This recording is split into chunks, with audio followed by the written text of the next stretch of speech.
안녕하십니까. 건축시공 현장실무 제7차 시 강의를 진행하도록 하겠습니다. 지난 시간에 이어 콘크리트 설계 기준 강도, 그러니까 우리가 보통 네미콘 주문할 때 압축 강도 180 또는 18MPa 또 210 21MPa 이와 같이 주문하는 것은 콘크리트 설계 기준 강도를 말합니다. 콘크리트 재령 28일의 압축 강도를 얘기하는 겁니다. 그러니까 콘크리트를 타설하고 28일 됐을 때 나오는 강도를 갖다가 우리 만곡 강도라고 합니다. 그래서 재령 28일의 압축 강도를 설계 기준 강도다. 그러면 타설은 콘크리트 네미콘을 이렇게 콘크리트 타설할 때 낙하거리, 이 낙하거리란 네미콘 뿜대에서 내려오는 자바라에서 콘크리트가 쏟아지게 돼 있죠. 콘크리트가 쏟아지는 그 자바라 끝단 부분과 콘크리트 치는 면까지 1m 이하를 한다. 이게 수직으로 타설하는 걸 원칙을 하는데, 높이가 너무 번쩍 들어서 하게 되면은 슬라브라든가 기초 바닥에 떨어지는 충격이 굉장히 커지겠죠. 우리가 높이 1m에서 10kg을 갖다 떨어뜨리면은 바닥에 닿을 때는 약 30kg 정도의 충격을 주게 됩니다. 그래서 높이 들고 하는 게 아니고 1m 이하로 펌프 자바라를 낮춰놓고 한다. 그 다음에 이어붙기는 하지 않는 것을 원칙으로 하나, 부득이한 경우에 다음에 따른다고 했는데, 슬라브 콘크리트 경우에 이어붙기는 슬라브의 스팬의 2분의 1 부분, 그러니까 주황부에서 한다. 주황부에서 수직으로 한다. 자, 이 부분은 어떤 것을 얘기하냐면은 잠깐 칠판을 우리가 보면서 또 설명을 드리겠습니다.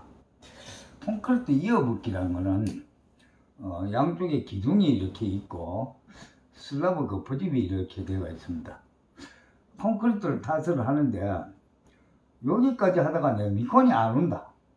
그러니까 네미콘이 어떤 경우에는 한두 시간 있다가 오기도 하고, 이 배차 간격이 일정하지 않을 수도 있어요. 많이 물량이 딸리거나.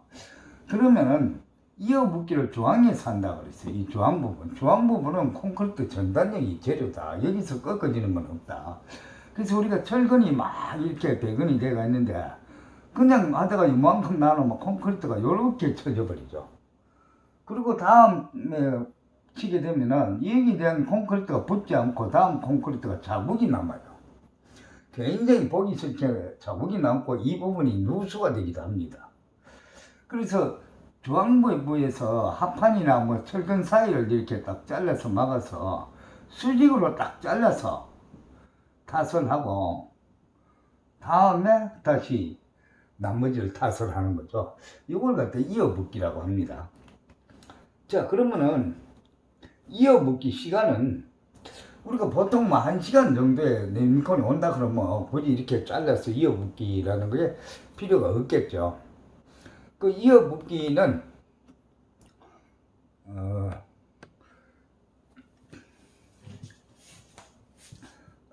그 외기 온도가 25도씨 이상일 때는 2시간 미만. 자, 2시간 미만. 이 2시간 미만일 때 그 네미콘을 쳐도 앞에 친 것과 같이 혼합이 돼서 접촉이 된다는 겁니다. 그 다음에 또 25도씨 이상일 때는 2시간 미만, 25도씨 이하일 때, 25도씨 이하일 때는 2시간 반, 그러니까 2.5시간 이내를 한다. 2시간 반 이내를 한다. 그러니까 25도씨 이하에서도 2시간 반 이내를 해야 되고 25도씨가 넘을 때도 2시간 이내는 해야 된다. 그렇지 않으면은 슬라브의 스판에 딱 잘라서 주황부부에다가 해야 된다. 그 다음에 보통 우리가 콘크리트 네미콘을 칠 때 뻔뻑하는 뭐 최대 길이가 37m 이런 것들을 대형이라 그러고 이 중형 장비 그러니까 중간치 되는 거 뭐 작은 차도 있는데 보통 중간치 되는 걸 가지고 중형 펌프카를 가지고 단독주택에 기초라든가 슬라브 콘크리트를 많이 치게 됩니다. 그 다음에 콘크리트 보양, 양성 방법. 자, 콘크리트 쳐놓고 급격한 수분을 방지하기 위해서 우리가 4시간 정도 후에 비닐이나 부직포를 덮고 그 다음에 수분 양성을 한다. 그러니까 그 부직포를 덮어놓고 낮에 뭐 수분이 급격하게 증발하지 않도록 위에 물을 뿌려준다는 겁니다. 자, 수분 양성을 해야 된다. 수중 또는 살수 보양하여 살수 물 뿌리는 거죠. 그래서 그 부직포 같은 걸 덮는 걸 보양이라고 하고 항상 굳을 때까지 수분 상태를 유지를 시킨다. 시멘트라는 것 자체가 물이 있어야 굳는 겁니다. 물이 없으면은 굳질 않는다. 자, 시멘트는 물이 있어야 굳는다. 그 다음에 전기 보양. 이제 전기 모양은 주로 이제 동절기에 하죠. 기온이 많이 내려가고 이럴 때 하고 단기간에 강도를 얻기 위해서 고온 고압 전기로 보양하여 이 뭐 천막 같은 거 쳐놓고 콘크리트 쳐놓고 위에 그 천막 같은 거 쳐놓고 고온 고압 전기를 갖다 불어 넣어갖고 그 부집을 빨리 제거하고 단시일에 소요 강도를 얻기 위한 것으로 PC 제품 우리 한중 콘크리트에 적합하다. 한중은 겨울에 타설하는 걸 얘기하는 겁니다. 동절기에 타설하는 거. 그러니까 기온이 5도씨 이하 내려갔을 때 타설하면은 거의 다 한중 콘크리트다. 막 꼭 0도 이하로 내려가는 게 아니고 5도씨 이하는 5도씨 이상은 항상 콘크리트는 유지가 돼야 된다. 이렇게 보면 되겠습니다. 보통 아파트 같은 데도 동절기에 콘크리트 치는데 보면 천막 같은 거라 부직포로 갖고 해놓고 속에서 전기를 보양을 하고 있습니다. 그러면 보면 그 김이 막 이렇게 지나가다가 보면 나오는 게 보일 겁니다. 겨울에. 그 다음에 전기 보양. 전기 보양은 뭐 주로 도로 포장 같은 데서 가끔 사용하는데 저압 교류 전기를 전기 저항의 열을 이용한 것으로 철근에다가 전선을 연결해서 철근이 히터 역할을 해버립니다. 그래서 열을 발생시켜서 콘크리트가 동결되는 걸 방지를 하고 있는데 요거는 철근 부식이나 부착광도 저하의 우려가 있을 수도 있습니다. 그래서 요거는 할 때 상당히 주의를 해야 되고 그 다음에 피막 보양. 이 피막 보양이라는 거는 콘크리트 표면에 약품을 뿌립니다. 피막 보양제를 뿌려서 수분 증발을 이렇게 방지를 해버린 겁니다. 그 도로 포장 콘크리트의 하절기 도로 포장 콘크리트에 많이 적용을 합니다. 그 다음에 서중 콘크리트. 우리 서중 콘크리트는 이제 한여름에 치는 걸 얘기하는데 콘크리트 타설시 기온이 30도씨 이상이거나 월 평균 기온이 25도씨 이상일 때 시공하는 콘크리트를 우리가 서중 콘크리트라고 합니다. 자, 우리는 보통 여름에 치면 콘크리트가 좋고 겨울에 치면 나쁘다 이런 정도로 많이 알고 있습니다. 그럼 우리나라로 따지면 어떤 데가 좋냐? 봄하고 가을이 제일 좋죠. 여름에도 콘크리트 타설하는데 문제점이 많이 생깁니다. 자, 여름에 서중 콘크리트의 문제점은 공기 연행이 어려워 공기량 조절이 곤란하다. 콘크리트에 에이제를 넣어서 공기 연행이 되도록 미세한 공기방울이 생겨서 콘크리트가 잘 흘러 들어가고 유동성이 있도록 이렇게 해줘야 되는데 그 공기방울이 여름철에는 그 수분 증발로 인해서 감소가 됩니다. 그래서 공기량 조절이 곤란하면 콘크리트 치기가 굉장히 일하기가 어렵고 그 다음에 물을 갖다가 슬럼프 값을 앞에서 배운 것처럼 슬럼프를 적당하게 만들어 갖고 하는데 타설을 하는 중에 자꾸 수분이 증발하니까 이 슬럼프 반죽 질기가 자꾸 굳어지죠. 이런 문제가 생기고, 그 다음에 이 동일한 슬럼프를 계속 얻기 위해서는 물이 자꾸 포함이 돼. 물이 단위 수량이 자꾸 증가가 돼야 되니까 콘크리트 강도가 가장 영향을 많이 주는 게 뭐라 그랬죠? 물과 시멘트. 그러니까 물 시멘트 비율이 가장 큰 영향을 준다 그랬는데 단위 수량이 자꾸 커진다. 그게 좀 문제가 있죠, 여름철에도. 그 다음에 콜드 조인트가 발생하기 쉽다. 저 콜드 조인트라는 거는 아까 그 이어치기라는 걸 제가 설명을 했는데, 이어치기, 그러니까 냉미콘을 한 차 쳐놓고 기온이 25도가 넘는데 2시간 넘어서 냉미콘이 와서 다음 차를 부었다. 그러면 앞에 친 것과 나중에 친 콘크리트가 붙지 않고 이음 부분이 조인트가 발생을 해버리죠. 그러면 거기 누수도 생길 거고 콘크리트 강도도 약해지고 모든 게 문제가 생기죠. 그게 콜드 조인트입니다. 그 콜드 조인트가 발생하기 쉽고, 그 다음에 초기 강도는 빨리 굳어지죠. 빨리 굳으니까. 초기 강도는 빨리 굳지만 나중에 장기적으로 28일 만곡 강도가 됐을 때는 강도가 약해지죠. 장기 강도는 떨어지는 거죠. 그래서 여름철에 뭐 치는 것도 좋지 않다. 뭐 업자들은 이렇게 하죠. 여름이니까 콘크리트 빨리 굳어서 뭐 공사 빨리 끝날 수 있다고 하는데 사실은 그게 문제점이 있는 거죠. 그 부분을 고려하고 공사를 해야 되겠죠. 그 다음에 우리가 동절기 한겨울에 치는 걸 우리가 한중 콘크리트라 하는데, 기온이 2도씨 이하가 되고 보온 설비가 없으면 콘크리트 공사를 중지해야 한다. 그러니까 뭐 학술적으로는 2도씨 이하 이렇게 하는데, 뭐 5도씨 이하 되면 대부분 공사를 하면 안 된다, 이렇게 보면 되겠습니다. 왜 그러냐면 낮에 5도씨 되면 밤에는 0도씨까지도 내려갑니다. 자, 기온이 2도씨 이하가 되고 보온 설비가 없으면은, 보온 설비라는 거는 뭐 위에 그 보양을 해갖고 전기 보온을 한다든가 뭐 이런 얘기겠죠. 보온 설비가 없으면은 콘크리트 공사를 중지해야 한다.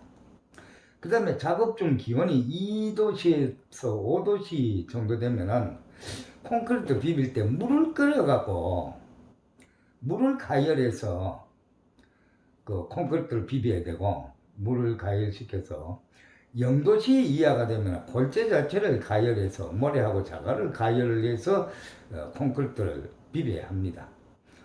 그 다음에 초기 동해 방지를 위해 OMPA 이상 될 때까지, 킬로그램으로 50kg/cm 자성 이상이 될 때까지 5도씨 이상 유지를 해야 된다.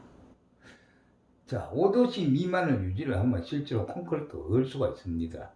그래서 초기에 뭐 OMPA 정도 강도가 나올 때까지는 최소한 5도씨 이상을 유지를 시켜줘야 된다. 기본적으로 단독주택 기초공사용으로 콘크리트는 압축 강도 210kg 이상, 그러니까 21MPa 이상으로 하고, 내진 구조는 압축 강도 240kg/cm 자승 이상, 24MPa 이상으로 한다. 우리 빌라 같은 거 보통 24MPa 이상, 뭐 아파트는 27MPa 이상, 또는 뭐 어떤 대기업에서는 30MPa 이상으로도 합니다. 뭐 예를 들어서 항공기 활주로 같은 경우는 40MPa 이상으로 하죠. 여기 기초 콘크리트 타설 해놓은 게 보이고, 그 다음에 거푸집을 이제 수직 거푸집도 이게 해체해갖고 그 철거하는 시간이 있습니다. 기초 거푸집 및 수직 부재. 수직 부재는 거푸집이 이렇게 수직으로 서는 걸 얘기하죠. 자, 이거를 언제 그러면 넣어야 되느냐. 기초 콘크리트 치고 나면 공사업자들이 냉미콘 위에 발마 안 빠지면 그냥 먹 놓고 작업합니다. 그 거푸집 해체하고. 근데 그거는 굉장히 잘못된 거죠. 기온이 20도씨 이상, 우리 조강 포틀랜드 시멘트로 비볐는 거 냉미콘은 2일, 조강 포틀랜드 시멘트라는 거는 터널 같은 데 사용합니다. 빨리 굳어서 빨리 강도를 발현시켜서 그 낙석이라든가 이런 걸 방지를 하고 안전사고에도 도움이 되고 공사 기간도 좀 빨라지고 이렇죠. 우리가 보통 쓰는 네미콘은 보통 포틀랜드 시멘트입니다. 요거는 기온이 20도씨 이상 됐을 때 4일, 그 다음에 기온이 10도에서 20도씨 됐을 때 6일, 조광 포틀랜드는 3일. 자, 그럼 왜 조광 포틀랜드는 이렇게 빨리 뜯을 수 있냐면, 우리가 네미콘을 시킬 때 21MPa짜리면 콘크리트 다스라고 28일 정도 됐을 때 강도라 그랬습니다. 근데 조광 포틀랜드는 그 보통 포틀랜드 시멘트 28일 압축 강도가 7일 이내 나올 겁니다. 그렇기 때문에 뜯는 거푸집 손치기 한다고 굉장히 빨리 뜯을 수가 있는 거예요.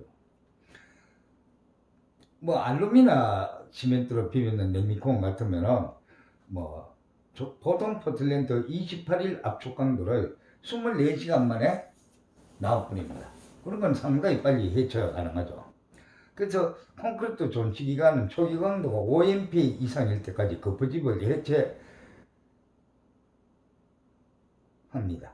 5MPa 미만일 때는 해체하면 안 된다. 일반적으로 기초 거푸집은 기온이 영상 5도씨 이상일 때 4일 이상 지나서 해체합니다.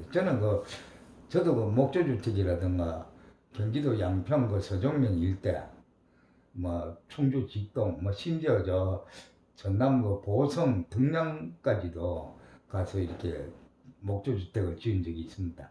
근데 기초를 쳐놓고 보통 4일 정도는 밟지도 못하게 하고 또 거푸집도 제거를 안 합니다.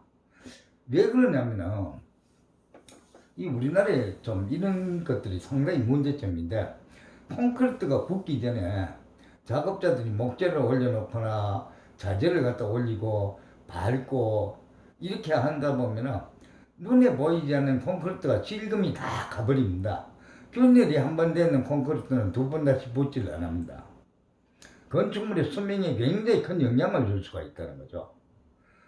그래서 4일 정도는 해야 되는데, 보통 콘크리트 기초 쳐놓고 그냥 발이 안 빠지면 업자들은 공사를 빨리 진행하기 위해서 작업자를 시켜서 먹을 넣고 자재를 갖다가 메고 와서 빵빵 이렇게 팽개치죠.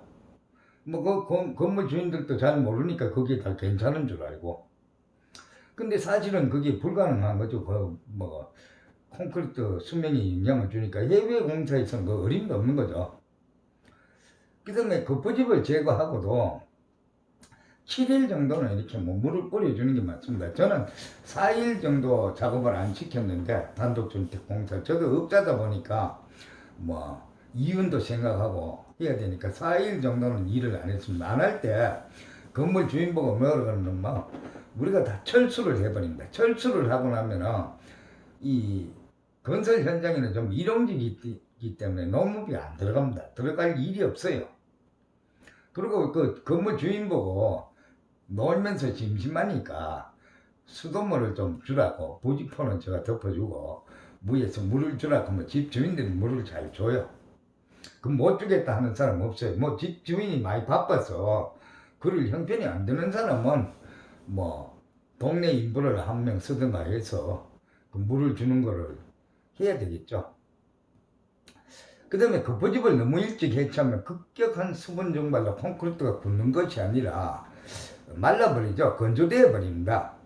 그러면 콘크리트 강도가 나오지 않고 발이 빠지지 않는다고 덜 굳은 콘크리트 바닥 위에 작업을 하면 눈에 보이지 않는 균열이 생기면 콘크리트는 다시 붙지 않습니다.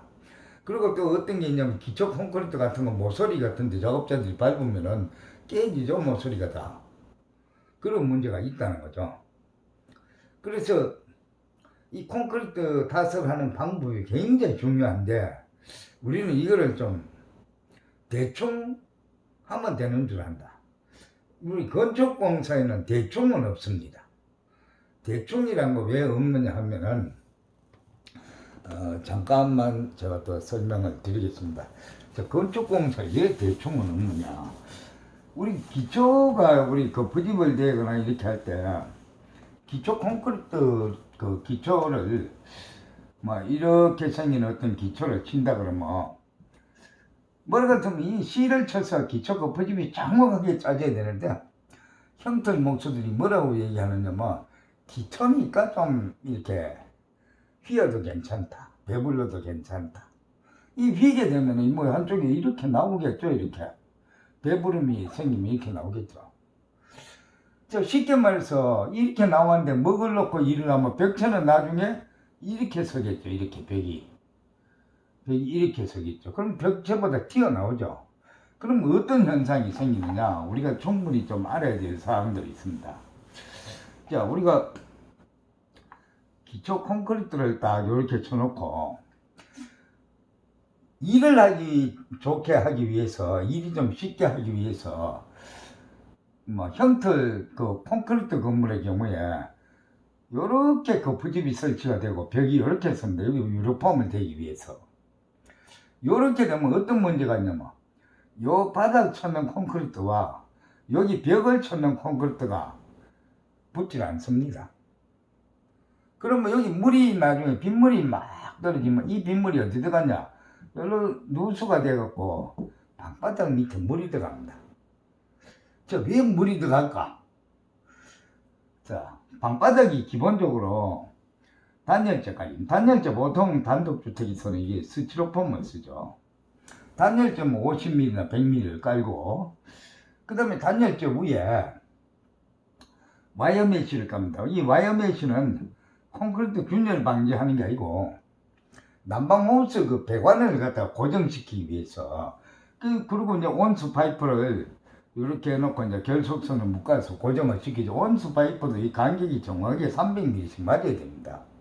건물 주인들은 이런 거 좀 검사할 수도 있어야 하고, 또 현장 관리자 되시는 분도 작업자한테 맡겨놓고 있을 게 아니고 이런 부분을 관리를 해야 됩니다.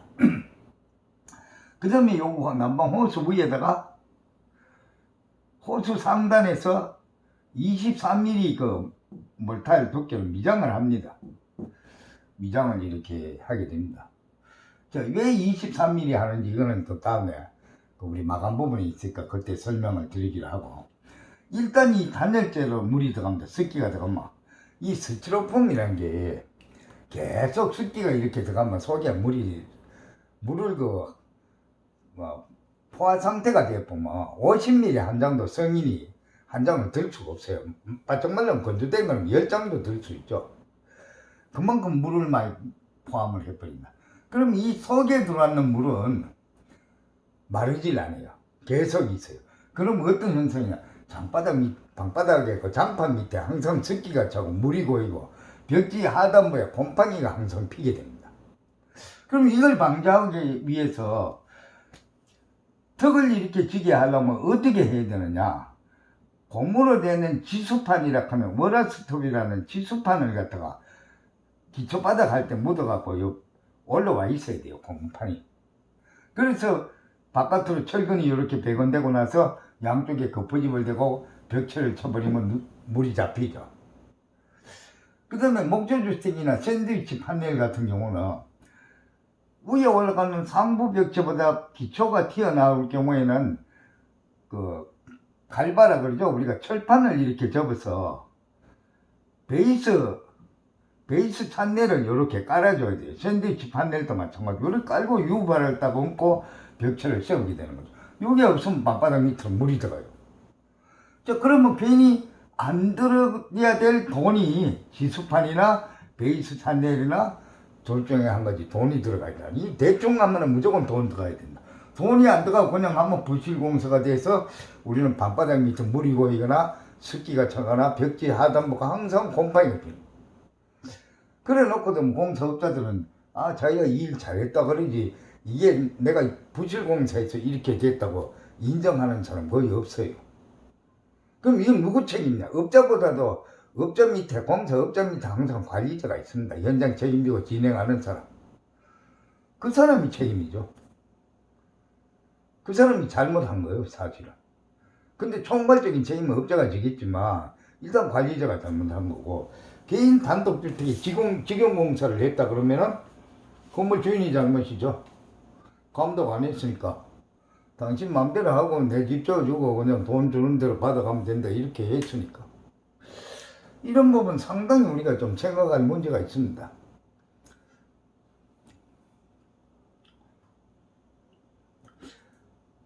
자, 그래서 오늘 여기까지만 하고 다음 시간에 다시 하도록 하겠습니다.